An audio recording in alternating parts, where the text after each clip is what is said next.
अंजली दमानिया जे आहे ते आता बीडच्या जिल्हाधिकारी कचेरी कार्यालयावरती त्यांचं उपोषण आंदोलन सुरू झालेलं आहे। आंदोलन सुरू होते, पहिला दिवस आहे। काय पहिली मागणी असेल?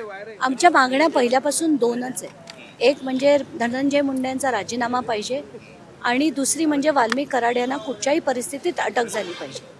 तर ते करण्यामागे आमचा जो हेतू आहे तो अतिशय शुद्ध हेतू आहे की जे गुन्हेगारीकरण झालंय राजकारणाचं त्याच्यावर आळा आणण्यासाठी आता असे लढे देणं गरजेचं आहे आणि ज्याची सुरुवात आम्ही आतापासून करतोय।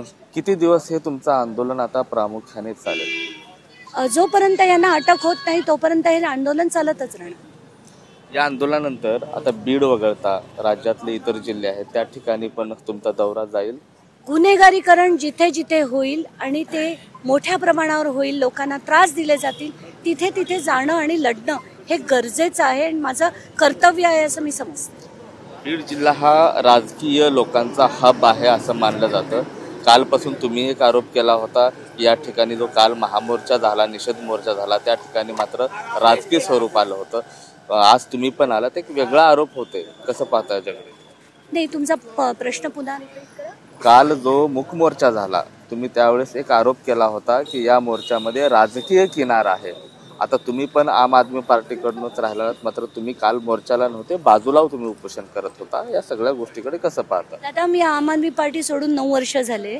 तर आताच्या घटकेला तर आताच्या घटकेला जे त्या मंचावर होते त्याच्यात काही खूप चांगली माणसं पण होती, पण त्याच्यात काही माणसं जी होती ती किती राजकारणी आहेत आणि ते कशासाठी आंदोलन करतायत हे पूर्ण बीडच्या जनतेला माहीत आहे।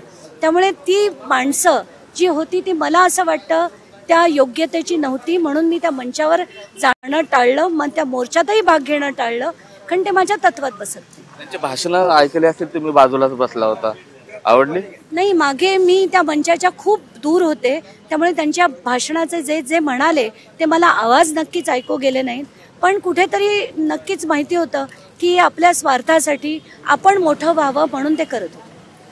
सुरेश धस असतील, संदीप क्षीरसागर असतील किंवा जितेंद्र आव्हाड असतील, तुम्ही मगाशी बोलताना असं म्हणाला की हे त्यांचं राजकीय स्वार्थ घेऊन ते या ठिकाणी आले होते। हो, सुरेश धस असतील, संदीप क्षीरसागर असतील आणि जितेंद्र आव्हाड असतील, ही तिन्ही मंडळी तिकडे राजकीय स्वार्थासाठीच आली होती।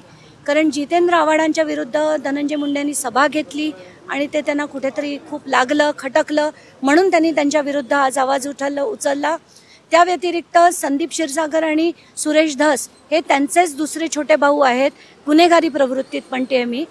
आष्टीच्या त्यांच्या फार्म हाऊसवर ते काय काय करतात, कसे गावगुंड गोळ्या केले जातात, इलेक्शनमध्ये त्यांचा वापर कसा होतो हे मी 2012 पासून सातत्याने मांडत होते।